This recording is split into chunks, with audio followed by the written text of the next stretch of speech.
Esse é o bendito autoesquecimento, é a humildade do Evangelho. É não pensar em mim como se eu fosse mais do que sou, como nas culturas modernas. Nem pensar em mim como se fosse menos do que sou, como nas culturas tradicionais. É simplesmente pensar menos em mim mesmo.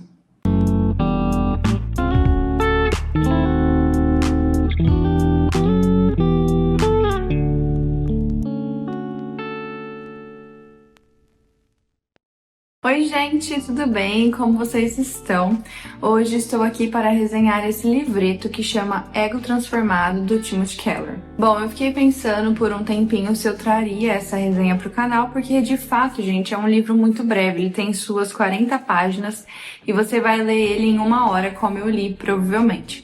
Mas depois que eu fiz essa leitura, ela ficou tão incutida dentro de mim e me fez refletir sobre tantas coisas, refletir, pensar e afins, que eu falei, preciso levar para o cabeceira, mesmo sendo um livro curto. Então, se você é interessado por esse autor, enfim, por essa obra, porque ela é muito conhecida, não sai do vídeo. Bom, hoje nós faremos um estilo de resenha diferente. Eu vou abrir muito do livro aqui, ele tem só 3 capítulos e eu vou repassar um a um com vocês. Então, assim, tá mais para um resumo do livro do que uma resenha. Mas claro que eu nunca vou conseguir transmitir para você tudo o que o livro traz, porque apesar de ser pequeno, ele é espetacular e ele com certeza vai mexer com você. Aquele tipo de livro que você termina de ler, fica refletindo sobre quem você é, sobre, enfim, o quão ruim você é. E de fato é um livro que em uma leitura só ou assistindo um vídeo você não vai conseguir extrair todas as virtudes e riquezas. Então, eu li esse livro, acabei ele ontem. Com certeza não consegui extrair todas as riquezas que existem aqui, porque assim, é aquele livro para levar na bolsa, para estar na sua cabeceira, para você ler e reler quantas vezes necessário, porque aqui contém verdades preciosas da palavra de Deus. É a primeira vez que eu leio um livro desse autor, tá? Eu sei que ele é famoso, eu sei que ele é muito bom, é um ótimo escritor, mas eu nunca tinha lido nada e eu, assim, achei muito gostoso começar por Ego Transformado. E agora, de fato, eu quero continuar lendo os outros livros também do autor, porque com certeza eles são transformadores. Bom, então vamos lá. Esse livro foi lançado inicialmente em 2014, então ele é contemporâneo, é um livro recente, claro, né? Já passaram muitos anos, mas ainda assim é um livro recente.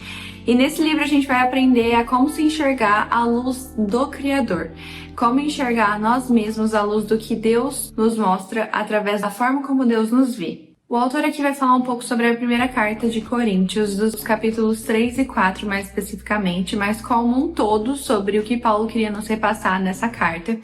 E ele vai se ater a 3 questões dentro desses capítulos, que são a condição natural do ego humano, a visão transformada do eu e como alcançar uma visão transformada do eu. São os 3 capítulos do livro, como eu disse pra vocês, e todos eles vão abordar sobre ego. E assim, gente, eu já deixo um aviso, essa leitura não é confortável, não é uma leitura que você vai sair e ficar, nossa, motivada. Pelo contrário, você fica sim motivado a ser alguém melhor. Não porque você é alguém incrível, enfim, está vivendo aquilo que Deus planejou pra você, mas porque ele vai te mostrar que você realmente é egoísta, você é realmente orgulhoso, você realmente tem um ego inflado dentro de si, e eu já vou falar um pouquinho mais sobre isso. Mas de fato é aquela leitura que vai doendo, sabe? Como uma faca sendo enfiada aos poucos, ela vai doendo gradualmente. E assim, você vai sentindo e digerindo. Por isso que eu falei que eu resolvi trazer esse vídeo pra cá, porque de fato foi um livro que me doeu muito pra ler, mas que me transformou. Bom, no primeiro capítulo, então, que fala sobre a condição do ego humano, o autor Timothy Keller vai começar falando sobre a realidade natural do ego humano.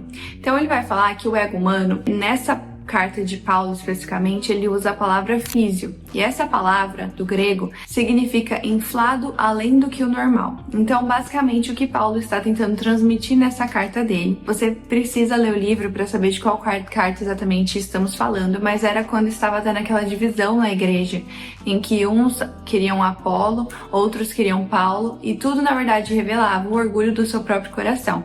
E quando Paulo vai falar sobre o ego, ele fala que o ego nada mais é do que inflado. O autor vai abordar aqui, então, 4 faces do nosso ego.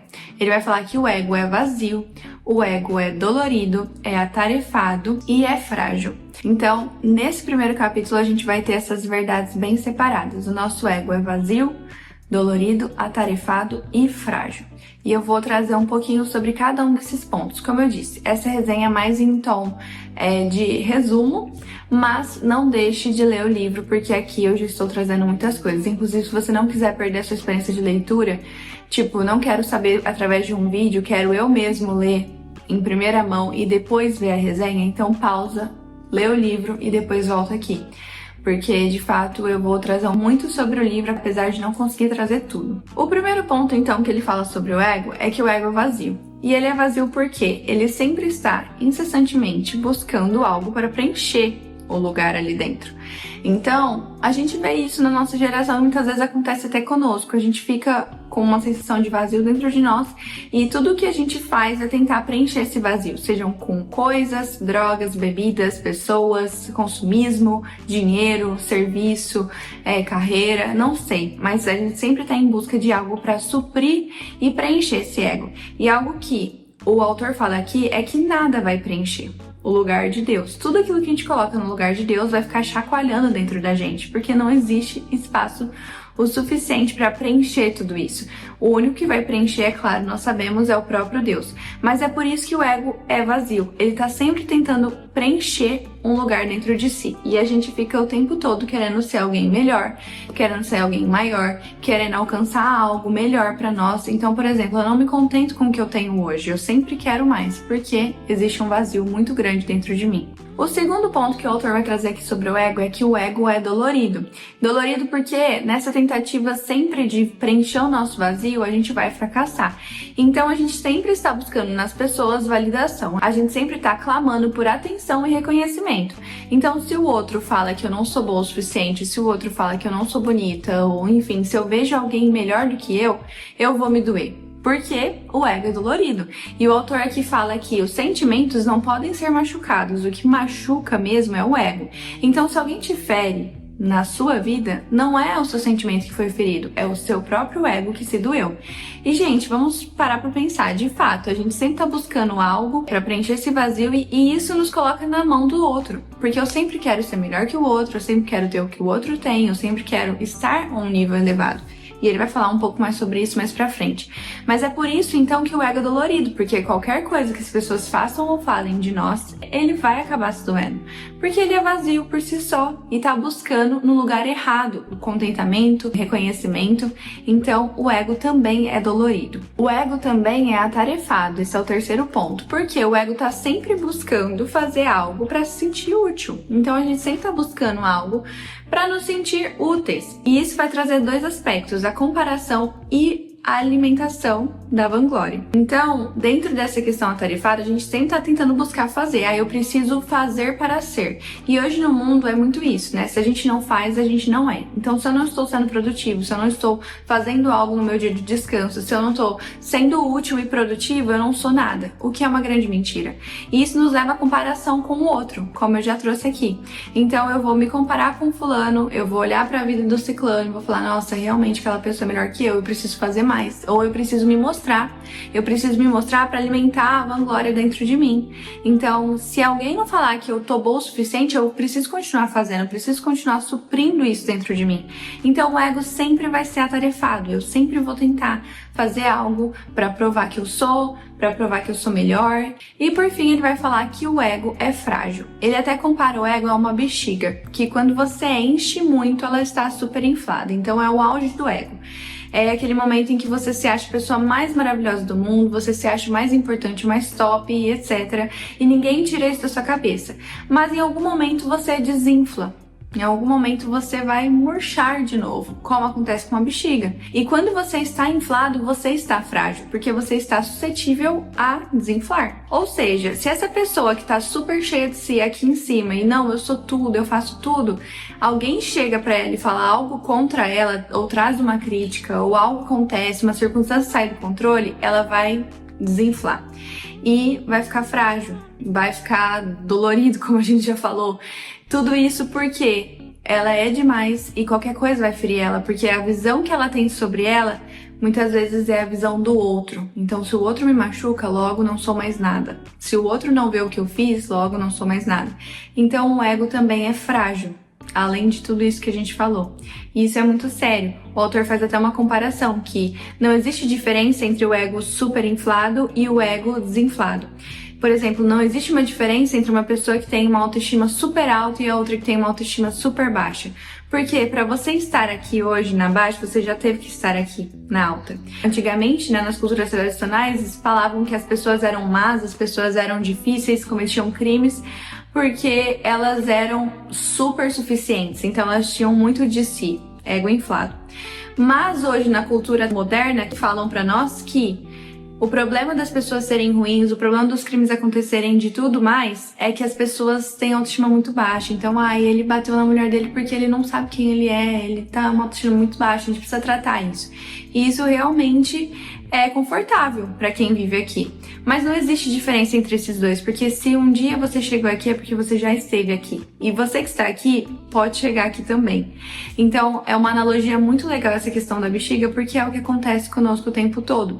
E o ego, ele tem essa característica, ele sempre vai inflar e desinflar. Então é possível que agora você esteja se sentindo o maior lixo da face da Terra. Mas é possível que amanhã você já se reerga e não, eu sou incrível, eu sou isso, sou aquilo, por conta do ego inflado. Então, ele sempre vai estar nessa inconstância. Então, nesse capítulo, a gente vai aprender um pouco sobre o ego e como ele se manifesta dentro de nós. E no próximo capítulo, então, a gente tem a visão transformada do eu, onde o autor, Timothy Keller, vai trazer a chave que Paulo aprendeu e nos deixou nessa carta para que a gente se liberte desse ego, seja inflado ou desinflado. E aqui, a chave que o autor e Paulo vão nos deixar para a libertação do ego é o autoesquecimento por meio do Evangelho. Então, a gente vê na carta que Paulo mostra ali aos Coríntios que ele não se importa com o que eles falam sobre ele. Ele deixa claro que a consciência dele está limpa, mas que isso também não torna ele inocente. Mas que tudo que o tribunal humano falar sobre ele não tem valor para ele, não tem valia. Porque Paulo não ligava para o que os outros pensavam, mas ele vai além. Paulo também fala que ele não só não se importava com o que os outros estavam falando a seu respeito, mas também com o que ele mesmo pensava a seu respeito. Então, aqui Paulo mostra que ele não pensa nem bem nem mal de si. Ele simplesmente pensa menos em si mesmo. E esse é o segredo. O segredo para todo cristão viver com o ego satisfeito, que não é nem o ego inflado nem desinflado, é você se esquecer de si mesmo. Então, eu não lembro de mim. Eu não vou pegar a minha identidade e pautar ela no que eu faço de bom ou ruim. Pelo contrário, minha identidade vem da parte de Deus. Então aqui Paulo mostra, não me importo com o que vocês falam, minha consciência está limpa, mas eu também não sou inocente porque não importa o que eu penso ao meu respeito, o que importa é que Deus pensa sobre mim. E essa é a chave do Evangelho. A chave do Evangelho para ter um ego saciado é que a gente não pense em nós mesmos, porque não é sobre nós. Então a gente não tem que olhar para o nosso próprio umbigo. Vamos parar para pensar, gente, a maior parte dos nossos problemas, sejam emocionais, espirituais, quais forem, estão relacionados a gente olhar demais para nós mesmos. Então, eu não perdoo o irmão que me feriu, por quê? Porque me machucou o meu ego, machucou quem eu sou, enfim, eu não vou perdoar uma pessoa que nem me pediu perdão. Por quê? Sobre você. A maior parte dos nossos problemas dizem sobre nós, não sobre o que o outro fez contra nós. Por mais que existam pessoas que ao longo da caminhada irão nos ferir, irão nos machucar, a gente vai viver tribulações nessa terra, mas quanto menos a gente lembrar de nós mesmos, melhor vai ser para nós. Mais o nosso ego se sacia, mais a gente se completa no Senhor e dessa forma a gente se liberta da necessidade de ouvir o que o outro tem a dizer a meu respeito, de encher esse vazio com outra coisa que não vai preencher. Tudo isso porque o ego está saciado. E aqui Paulo deixa claro, a performance da identidade dele não estava baseada nos fracassos ou sucessos dele. Ele se via através do próprio Deus. Então, o que Deus pensa sobre mim? É isso que ele quer que a gente pense sobre nós. Então, aqui fala até no livro que a maior parte das religiões, primeiro você precisa fazer para ser, né? Então, eu preciso ser um sucesso, eu preciso ser uma pessoa de bom caráter, eu preciso ser um inocente, preciso ser o melhor possível para que aí sim a minha identidade, o meu desempenho seja bom. Mas na palavra de Deus é o contrário. Assim que a gente aceita Jesus como nosso Senhor e Salvador, o Senhor automaticamente já fala que nenhuma condenação há para aqueles que estão debaixo dele, que nós somos filhos amados. Antes mesmo de que nós desempenharmos nossas ações, sejam elas boas ou ruins, o Senhor já nos deu uma identidade. E por isso eu não preciso buscar o julgamento do outro, não preciso buscar o que o outro pensa a meu respeito e muito menos o que eu mesmo penso. Então nisso o meu ego se sacia, eu não escuto o próximo. Aqui a gente também entra num ponto de crítica, né? Muitas vezes tem pessoas que são extremos. Então, ou eu me importo muito com o que o outro fala e não consigo viver a plenitude do que Deus tem pra mim, ou eu não me importo nada com o que o outro fala e só ouço o que eu mesmo sei sobre mim. E aí uma pessoa chega, faz uma crítica construtiva e você não ouve porque não, eu sou incrível, eu sou assim mesmo e ponto final. Quando na verdade não é a realidade. A gente também precisa aprender a ouvir as críticas do outro, mas não significa que por causa delas a gente seja menos ou mais. A gente sempre vai buscar aperfeiçoar, mas o nosso ego se sacia no próprio Deus. Então não importa os meus fracassos nessa terra, não importa o quanto eu pequei, eu vou ser saciado em Deus porque Ele deixou tudo pra trás. E não importa o quão bom eu sou, porque tudo que eu tenho de bom vem da graça de Deus. Não existe 1 milímetro dentro de nós que seja bom que veio por mérito nosso. Muito pelo contrário, a gente não tem nada de bom dentro de nós. Tanto é que o apóstolo Paulo falava em sua carta, inclusive, que ele era o menor de todos os apóstolos, o mais pecador. Por quê? Ele não fala que eu era o mais pecador. Ele fala, eu sou o mais pecador, porque Paulo tinha consciência dos seus pecados, das suas falhas, mas ele não deixava de cumprir o bom propósito de Deus por conta dessas falhas, ou por causa das suas coisas boas. Paulo não vai se parabenizar por algo que ele fez de bom, pelo que ele conseguiu fazer. Pelo contrário, ele vai olhar pra si e vai falar, tudo vem de Deus, tudo é dom de Deus, tudo é graça. E essa visão vai transformar o orgulho em humildade genuína, que não é autodepreciação, não é eu vou me esquecer totalmente, não, é eu olhar para o outro. A verdadeira humildade do evangelho se baseia em olhar para o outro, e o autor aqui até fala, quer saber se uma pessoa é humilde de verdade? Saia da conversa e pense o quanto ela se interessou por você. Já conversou com alguém que você não consegue nem falar porque a pessoa só fala dela? Essa pessoa tá com um ego super inflado, ela tá super cheia de si, você nem tem espaço pra falar. Mas também como é gratificante você conversar com uma pessoa que mal fala de si mesma, que quer ouvir a sua história, que quer ouvir o que você tem a dizer, que muitas vezes não tem muito o que falar, mas aprendeu a ouvir. E essa é a verdadeira humildade do evangelho, é nós ouvirmos, é nós olharmos pro outro e não pra nós. Menos de nós, mais de Deus e mais compaixão pelo próximo. E aqui a gente verdadeiramente descansa. Porque eu não preciso preencher o meu ego, ele está satisfeito em Deus. Eu não preciso buscar ser melhor que o outro, ser mais que o outro, ter mais do que o outro. Eu tenho o meu ego satisfeito e isso basta. O que eu tenho de bom vem de Deus, o que eu tenho de ruim, o Senhor apagou as minhas transgressões. E eu vou procurar melhorar naquilo que eu preciso, mas nada é sobre mim. É tudo sobre Deus e sobre o meu próximo. E por fim, a gente vai falar no 3º capítulo sobre como alcançar uma visão transformada do eu. Aqui Timothy Keller vai trazer a analogia, a metáfora do tribunal. Porque o tempo todo, todos os dias, nós nos colocamos diante de um tribunal. A gente se coloca diante do julgamento da outra pessoa, da validação alheia, do reconhecimento alheio. Tudo isso porque a gente não é satisfeito em nós mesmos. E todos os dias a gente volta para esse mesmo tribunal. Um dia eu tô muito bem, um dia alguém me elogiou e falou que eu sou incrível, eu me sinto a pessoa mais importante do mundo. No outro, ninguém falou nada sobre mim, ou veio uma crítica e eu já não sou mais nada nem ninguém, porque a minha identidade está baseada no tribunal dos outros.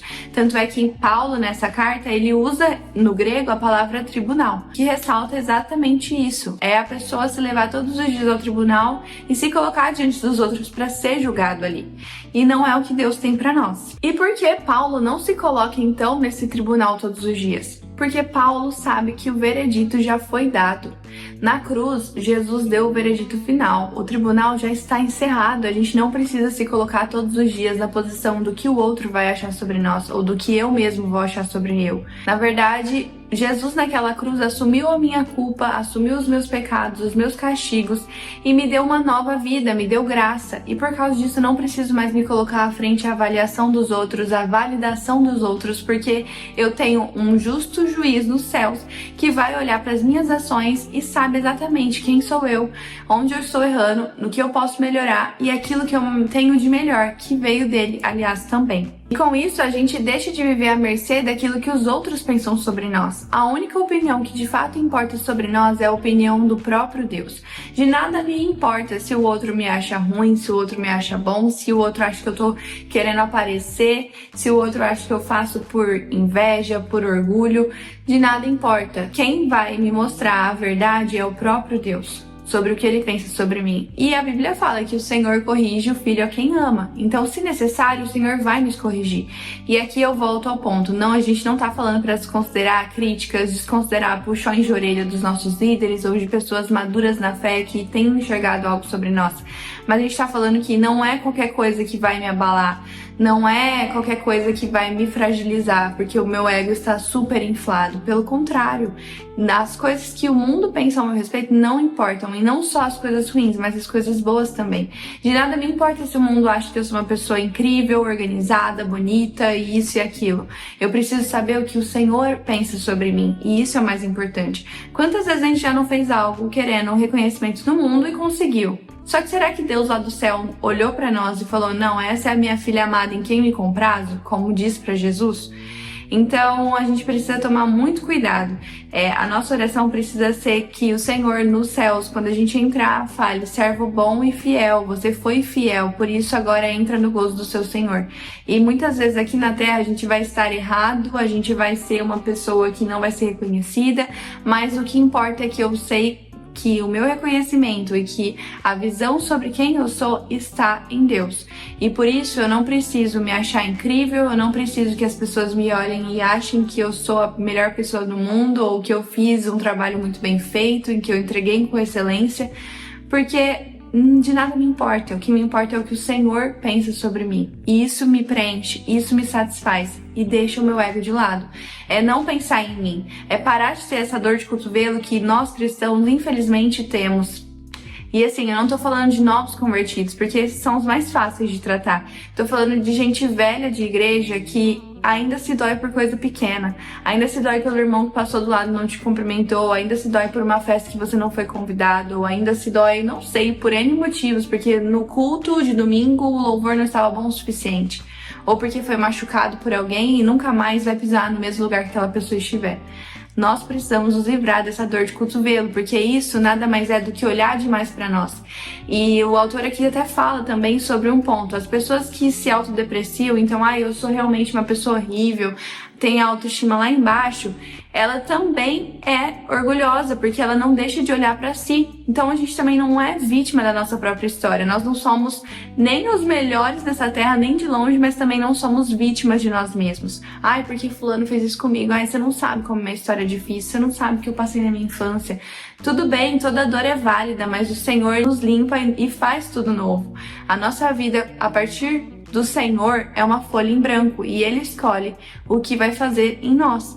Mas o que eu sei é que o Senhor me olha e Ele tem uma identidade para mim. Ele tem os pensamentos dele ao meu respeito. E a Bíblia fala, eu é que sei os pensamentos que tenho a vosso respeito, diz o Senhor, pensamentos de paz e não de mal, para vos dar o fim que desejais. É esse pensamento que a gente tem que trazer à memória, assim como a Bíblia também diz, quero trazer à memória aquilo que me dá esperança. E não a dor de cotovelo de que fulano fez isso, fez aquilo, enfim. E é algo que infelizmente é tão nítido na igreja que chega a doer. E o orgulho é o maior motivo das divisões, das facções dentro da igreja, como estava acontecendo nessa carta que Paulo nos traz em Coríntios, sobre quem é quem faz, e ele fala, gente, não importa se Apolo plantou e eu reguei, o que importa é que a obra é de Deus. E é dessa forma que a gente tem que olhar para a igreja. Não importa se o fulano te machucou, perdoa ele no seu coração e segue, porque não é sobre você ou sobre o fulano, é sobre Deus.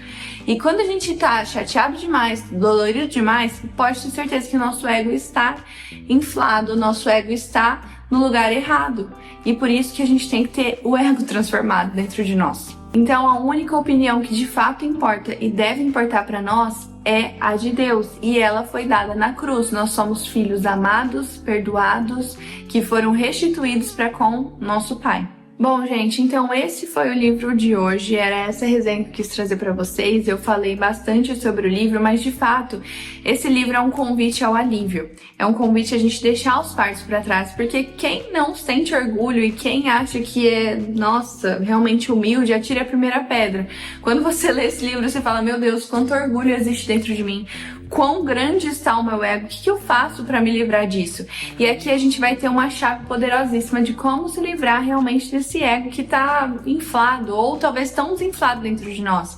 Porque, na verdade, o que importa é o que Deus pensa sobre nós. E ao invés da gente ficar tentando buscar o nosso valor em coisas, em pessoas, preencher algo dentro de nós, o autor nos mostra que, na verdade, tudo já está consumado. A gente já foi aceito naquela cruz e nada mais importa. Não importa o que o outro pensa a nosso respeito. O que importa é o que o Senhor tem para nós. Então, eu não preciso me colocar mais diante do tribunal todos os dias e olhar o que os outros pensam ao meu respeito, porque o Senhor já deu esse veredito final. E assim, gente, é uma leitura muito breve, como eu disse, mas vocês podem perceber, vocês já entenderam o tom do livro, que é uma leitura impactante. É para quem realmente quer viver uma humildade verdadeira através do Evangelho. E é isso que a gente precisa buscar todos os dias. Até tem uma parte aqui do livro que o autor fala: temos de reviver o Evangelho cada vez que oramos. Temos de revivê-lo quando vamos à igreja. Temos de revivê-lo a todo instante e perguntar a nós mesmos por que nós estamos no tribunal. Ali não é mais nosso lugar. O julgamento terminou. Então, todos os dias a gente precisa trazer à memória coisas que parecem muito óbvias para nós dentro do Evangelho, mas que estão tão perdidas que a gente nem percebeu. E essa é a grande realidade do Evangelho, a gente olhar para o que o Senhor pensa sobre nós. E aqui o autor não vai falar somente sobre a anatomia do ego humano, mas na verdade ele vai apontar o caminho de cura, que é a graça de Deus, que nos tira desse tribunal e nos leva a descansar verdadeiramente. Porque, gente, cá entre nós, é cansativo fazer as coisas para que os outros vejam, fazer as coisas para que eu seja reconhecido. É cansativo você tentar buscar preencher um vazio que nunca vai ser satisfeito no seu coração. Inclusive, o autor cita Lewis aqui 2 vezes nesse livro, e ele vai falar que, na verdade, o nosso orgulho não está baseado em fazer, mas fazer melhor. Não está baseado em ser, mas ser mais. Eu não quero ser isso, eu quero ser mais que o outro, eu quero ter mais que o outro, eu quero, enfim, fazer melhor do que o outro. Esse é o verdadeiro orgulho. E quão cansativo é a gente olhar e não conseguir se alegrar com a alegria do outro, não conseguir se alegrar com a vitória do outro, porque isso me ofende, isso me fere, isso me dói. Isso vai desinflar o meu ego.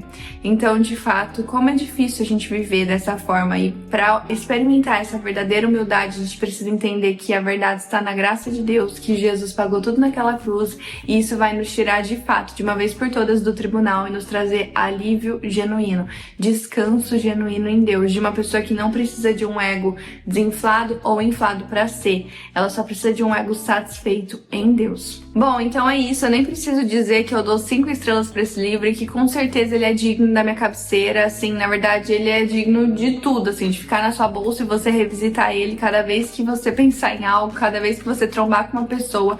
Olha o tanto de marcação que eu fiz nesse livro, de fato, ele é revelador. Ele é um livro super acessível, gente, muito barato aí na Amazon, nas livrarias, e é muito curto, então até você que não tem a prática da leitura precisa pegar e ler, e vai ler com certeza rapidamente. Ou se você quiser ler aos poucos também, só tem 3 capítulos do livro, mas assim, gente, é completamente enriquecedor, é completamente revelador. Você sai daqui pensando muito sobre como você tá errado no final das contas, como muitas vezes você deixa com que coisas frívolas tomem um lugar no seu coração que não deveriam.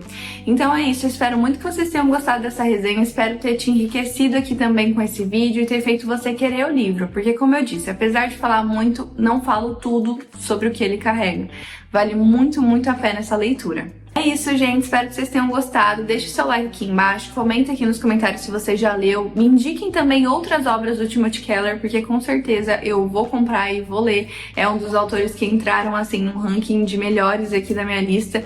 É um dos livros que eu mais gostei de ler nos últimos tempos e, de fato, foi, assim, muito esclarecedor. Se inscreva no canal também, ativa o sininho, nos siga no Instagram, tá tudo aqui na descrição do vídeo. Espero muito que vocês tenham gostado. Um beijo, tchau e até o próximo vídeo.